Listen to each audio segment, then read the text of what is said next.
Salut, salut à tous et bienvenue dans cette vidéo, bienvenue dans ce podcast pour ceux qui m'écoutent en audio. Mais n'hésitez pas, pour cet épisode en particulier, à aller sur YouTube, à me suivre, car ici nous allons aborder les thèmes de Capricorne illustre. Donc on va aborder ce que j'appelle les Capricornes de papier, sur le papier, du moins ceux qui sont Capricornes uniquement avec leur signe, mais qui sont complètement dominés par autre chose et qui ont d'autres influences planétaires beaucoup plus importantes et ceux qui ne sont pas forcément Capricornes sur le papier, mais qui sont très saturniens et sont très dominés aussi par le signe du Capricorne. Donc ici, nous allons déterminer ça en parlant des Saturniens, naturellement, et des Martiens, parce que Mars est le deuxième maître du Capricorne.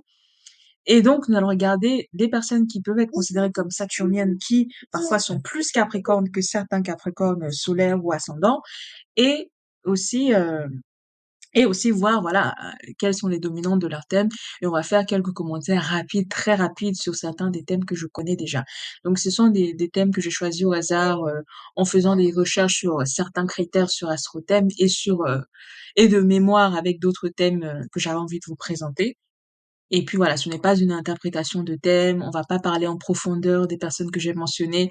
Si vous voulez des épisodes sur certains personnages mentionnés, n'hésitez pas à me le dire en commentaire plutôt ou par email. Donc c'est toujours astrologencia@gmail.com. Pour ceux qui veulent voir les prestations, parce qu'on me le demande souvent, n'hésitez pas à juste regarder dans la barre d'infos ou regarder dans la barre à propos. Vous avez tous les liens de paiement, vous avez le calendrier pour réserver et euh, et payez votre consultation. Il y a plus de mystère, tout est tracé. Vous avez des factures, voilà. On s'est un peu professionnalisé ici, hein. Donc n'hésitez pas à aller regarder ou alors si vous avez certaines questions en amont à me les poser directement par email. L'email c'est toujours astrologencia@gmail.com. Donc c'est parti, trêve de blabla. Bienvenue sur Astro by Gis. Je suis avec ma stagiaire comme d'habitude, hein. Elle vous salue, même si elle a envie de dormir et qu'elle bagarre avec le sommeil. N'est-ce pas, Odalie? Bon, on va se débrouiller comme on peut. Alors, c'est parti. On va commencer par le thème de Agnès Verdier-Molinier, qui est une politicienne, si on peut dire ça. Elle fait de la politique, hein, tout simplement. Donc, elle est soleil en Capricorne, ascendant Bélier. Donc, elle a son soleil qui est très important dans son thème, car il est conjoint à son milieu du ciel.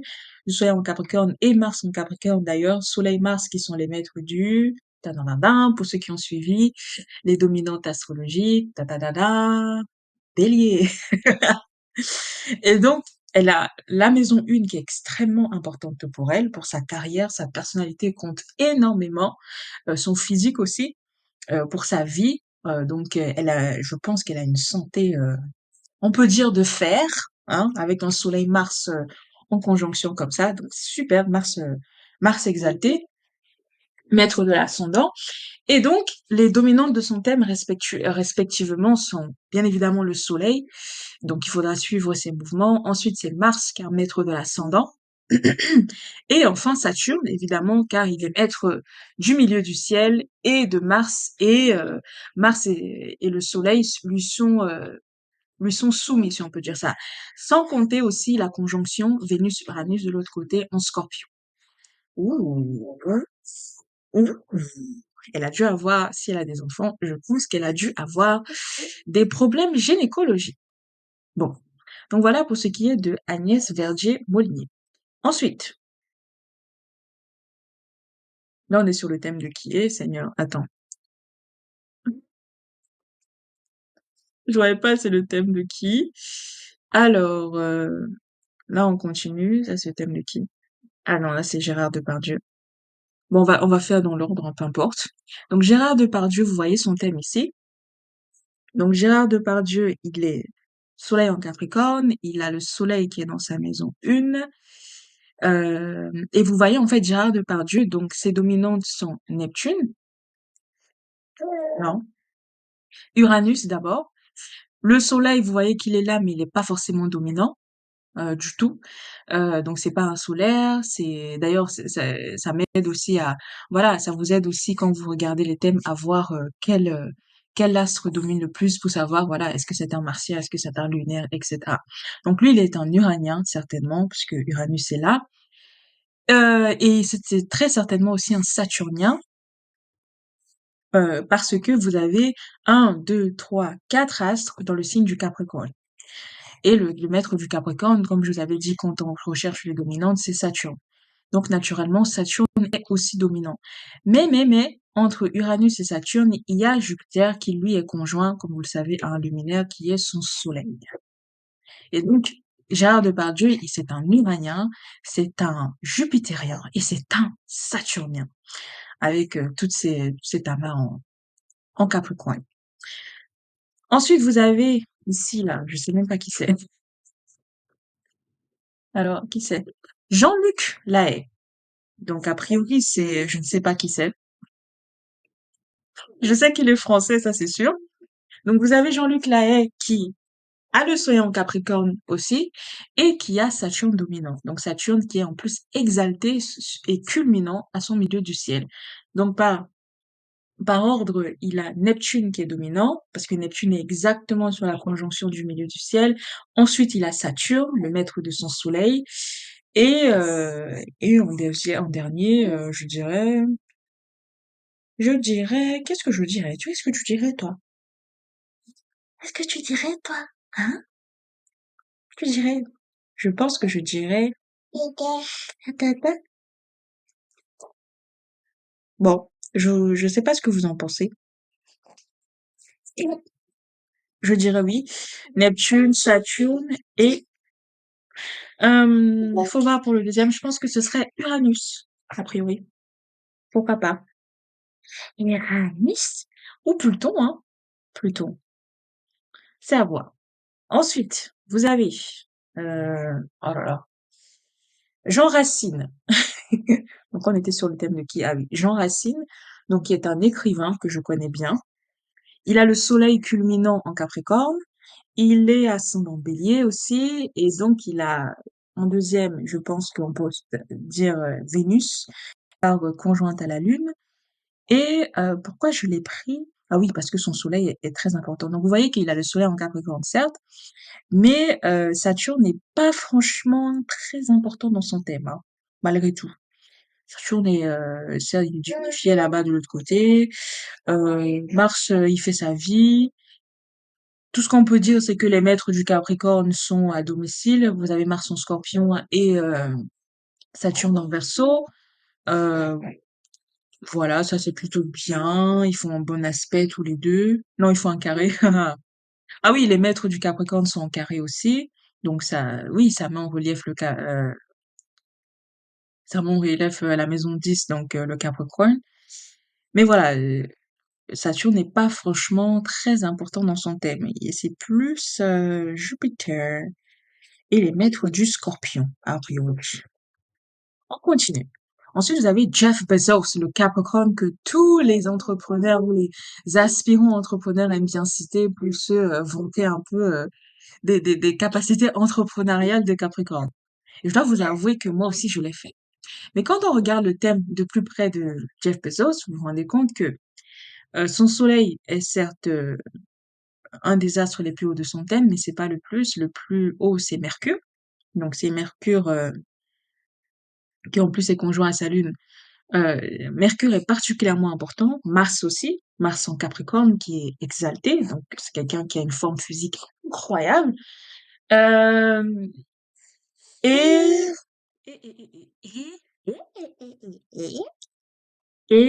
donc moi je dirais, quand je regarde son thème, effectivement, il a une carrière très Capricorne, mais une vie d'ailleurs de Capricorne, notamment à travers l'entreprise qu'on connaît, parce qu'il y a beaucoup de choses qu'on connaît pas sur des gens aussi riches. C'est voilà l'ascension dans le temps. Amazon, de souvenir pour ceux qui connaissent un peu l'histoire d'Amazon, a pris énormément de temps avant de d'exploser en fait. Je pense que c'est issu de souvenir, c'est une entreprise qui a été créée autour des années 80-90 et c'est là depuis 10 ans à peine que ça a totalement explosé en fait. Donc voilà, c'est quand je vous parle de la longueur, je vous parle du temps d'exécution des Capricornes, je vous parle de la patience, de la persévérance, et ben on a un Jeff Bezos qui, c'est pas forcément lui qui a tout fait, hein, évidemment, il a été beaucoup aidé même par sa femme, il n'a pas, euh, Il n'a pas hésité à l'admettre. D'ailleurs, j'aimerais bien trouver son thème pour voir un peu leur synastrie entre les deux, car c'est vachement intéressant. Même s'ils ont divorcé aujourd'hui, mais je trouve ça assez fou, leur histoire. Et donc, voilà, ça démontre quand même, voilà, c'est quelqu'un qui a dû tenir cette entreprise pendant très très très longtemps. C'est un fondateur, c'est un premier avec un ascendant bélier. C'est des gens qui veulent être les premiers, en fait, les pionniers aussi. C'est le bélier. Donc, naturellement, vous avez Mars, qui est l'astre le plus important de son thème, à mettre l'ascendant et conjoint au Soleil. Vous avez Mercure, et vous avez aussi car conjoint à la Lune et angulaire et culminant. Et vous avez aussi le Soleil, évidemment. Donc moi, je dirais dans l'ordre, je dirais Mars, je dirais Mercure, ou non, je dirais Mars, je dirais le Soleil et je dirais Mercure pour Jeff Bezos. Donc c'est pas vraiment Saturne qui est très important pour notre cher Jeff Bezos. On continue. Karine Ruby, qui est une alpiniste que je connais par un ami, ou plutôt que je connaissais car elle n'est plus de ce monde, qui était voilà, une grande championne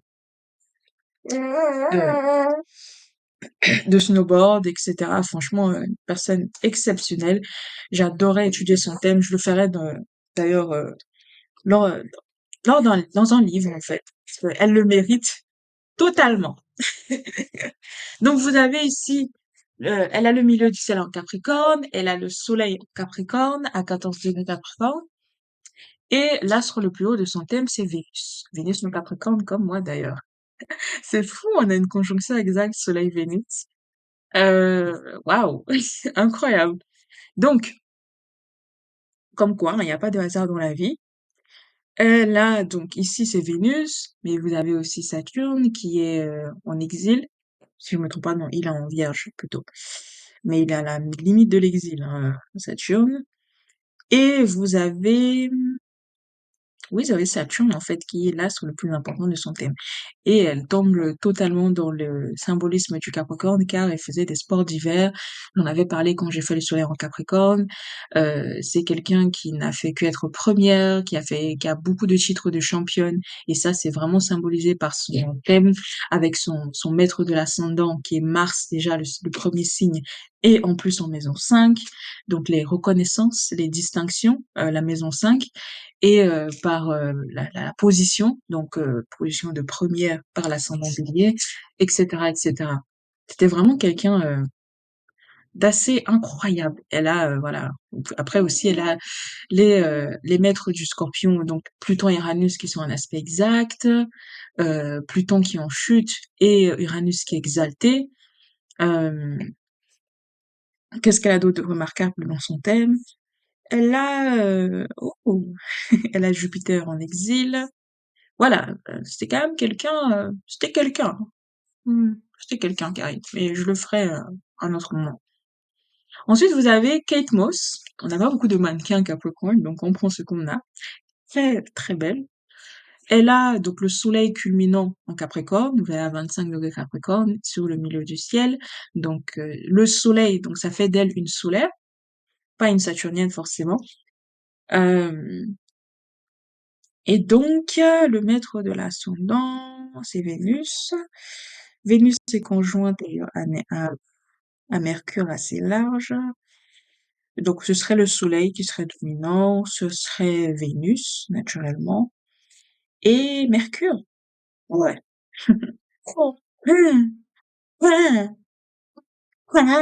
Donc, son Soleil en Capricorne est particulièrement important. Il représente une bonne part de qui est Kate Moss, ce qui n'est pas toujours le cas. Vous avez Mao Tse-tung, qui est un personnage très intéressant, peu importe ce qu'on peut penser de lui. J'ai beaucoup étudié Mao Tse-tung au lycée, qui est d'ailleurs qui est exceptionnel. Il y a une histoire assez folle. Du moins, il a le soleil donc en maison 12 qui est proche de l'angularité, mais ce n'est pas le cas, c'est un peu trop loin. Vous avez Saturne, malgré tout, qui est le maître de son soleil, qui est culminant dans son thème. Saturne qui est d'ailleurs exalté en balance. Donc ça fait aussi de lui un Saturnien. Et vous avez, d'un autre côté, vous avez Mars qui est en Scorpion. Donc, vous avez les deux maîtres du Capricorne qui sont qui sont en dignité dans son thème. Super important. Donc, ça met en relief sa maison 1, dont est maître, où se trouve du moins le signe du Capricorne. On parlera de lui, vous inquiétez pas. J'aime bien les personnages controversés, les gens un peu, les dictateurs et tout ça. Je trouve toujours intéressant de retourner dans l'histoire. En bonne Capricorne. Ensuite, vous avez Marseille. Et oui, là, ce n'est pas une personne. Nous avons choisi le thème de Marseille avec mon assistante qui l'a validé. Euh, donc, le milieu du ciel en Capricorne ici, vous avez le Soleil et Pluton qui encadrent ce milieu du ciel. Ah ouais, Marseille, hein. Ah, c'est typique de l'histoire de Marseille pour ceux qui la connaissent et tout. Donc là, ça se bat pour trouver quelle est la dominante. Franchement, c'est chaud. Je vous avoue, c'est chaud. Moi, je dirais Pluton, car il y a l'aspect exact. Je dirais le Soleil aussi. Je dirais Vénus aussi. Euh, mais Saturne, vous voyez, Saturne est particulièrement important au-delà du fait que le Soleil de Marseille soit en Capricorne, parce que Saturne est le maître de tous ces astres en Capricorne. Lune, Soleil, Pluton, Vénus, Mercure. Vous voyez? Donc on a ce qu'on appelle un stellium en Capricorne, qui est soumis donc à Saturne, donc le maître vraiment le plus important astre de ce thème, c'est Saturne en premier lieu. Ensuite, on pourra dire que c'est le Soleil car il est aussi co-maître de l'ascendant et c'est la conjonction Pluton-Vénus etc. qui vient après. Donc Saturne, Soleil et la conjonction Pluton-Vénus qui est très importante pour Marseille. Sans oublier Uranus aussi qui est tout près de l'ascendant là. Ouais. Peut-être qu'on fera les thèmes de ville. Moi j'aime beaucoup Marseille. J'adore cette ville. Même si je suis une vraie Parisienne, j'aime beaucoup Marseille. Les Marseillais. Ensuite vous avez Meghan Trainor qui est une vraie Saturnienne pour le coup. Elle a le Soleil en Capricorne, elle a l'ascendant Verseau, elle a euh, elle a comment dire ça? Elle a Soleil, elle a Saturne et Mars qui sont tous les deux dignifiés avec Saturne en domicile en Verseau et Mars en exaltation en Capricorne. Elle a les maîtres du Bélier en conjonction exacte, donc elle est aussi très très très très sa maison 2 et l'argent, c'est quelque chose mouah, d'assez important dans sa vie pour Meghan Trainor, qui est une artiste aussi qui a vécu pas mal de hauts et de bas dans sa vie et qui était qu'à percer, comme on peut dire, par accident, en fait, de ce qu'on connaît de sa carrière, etc. Donc, quelqu'un assez intéressant quand même. Je sais pas ce que vous en pensez. Là, tous les astres au-dessus de son thème, sauf la Lune, ça ressemble un peu à, à la conjoncture de Squeezie, si je me trompe pas.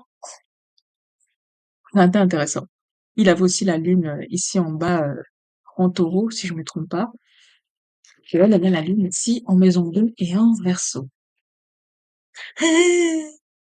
Vous avez Omar Sy, qui lui, pour le coup, est un faux Capricorne, parce que je vous avais dit que c'était un plutonien.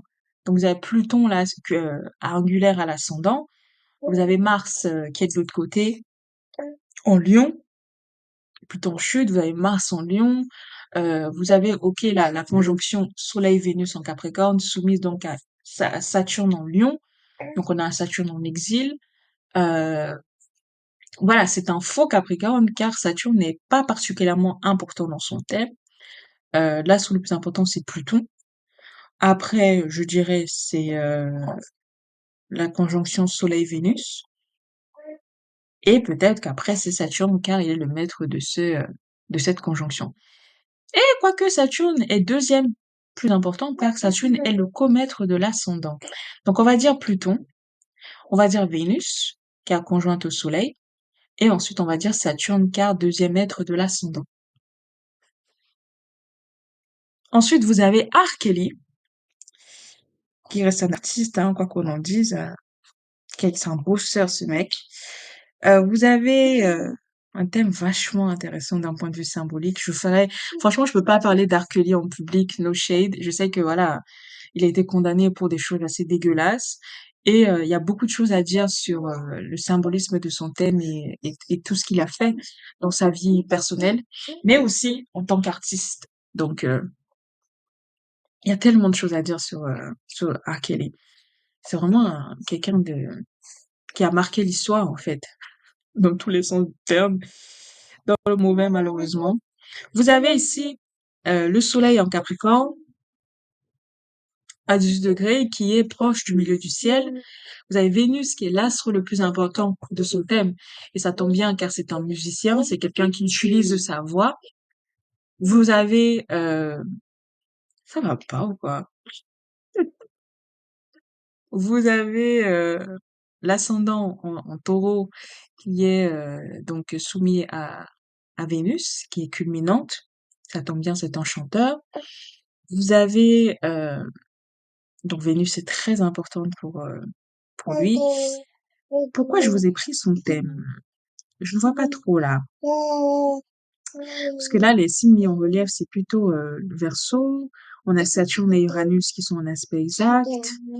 On a Saturne, Lune et Uranus d'ailleurs en carré.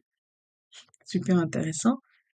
Bref, le thème d'Al-Khali, vraiment, il est passionnant d'un point de vue astrologique et je le ferai, mais en privé, pardon. Je veux pas avoir de problème. J'ai déjà assez de problèmes dans ma vie. Mais il est fascinant. Donc, son soleil, si vous voulez, c'est pas l'astre le plus important. Malgré tout, Saturne reste important car il est maître du milieu du ciel. Vénus lui est soumise car il est le maître du Verseau aussi. Le soleil aussi, Mercure. Euh, voilà, Pluton, Uranus sont en Vierge, qui est soumis à Mercure en Capricorne, qui est soumis à Saturne. Donc voilà, il a Vénus, il a Jupiter et il a Saturne qui sont très importants dans son thème. Sans oublier Mercure qui se bat aussi pour monter. Sean Connery. Donc Sean Connery, c'est un acteur écossais a priori qui a été dans des films mythiques que évidemment je n'ai pas regardé parce que je n'ai pas une très bonne culture cinématographique. Vous avez donc ici, c'est un vrai Saturnien malgré que c'est un Capricorne pour le coup.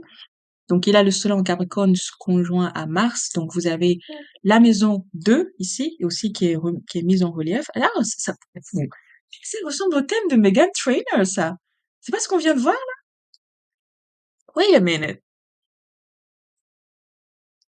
Waouh! Vous trouvez pas que ça se ressemble, les deux thèmes? Attends, putain. Attendez. Ouais, ça ressemble énormément. C'est un truc de fou. Ah, mais ça, c'est choqué. Pourtant, c'est deux thèmes différents, hein. Peut-être que je me suis trompée, dans le, attendez. Ouais, je pense que j'ai dû le noter deux fois parce que c'est pas possible. C'est deux thèmes qui se ressemblent un peu trop là. On va passer dessus parce que j'ai pas envie de, il y a pas d'autres thèmes. On a le thème de, ah, ah, ah. Ah bah, c'est tout, hein. J'ai fait tous les thèmes de cette série. Ensuite, on va regarder du coup les personnes qui n'ont pas forcément le soleil en Capricorne dans notre prochain épisode parce que ma fille fait des siennes. À très vite. Bien. Et merci de m'avoir écouté sur Astro by Gis.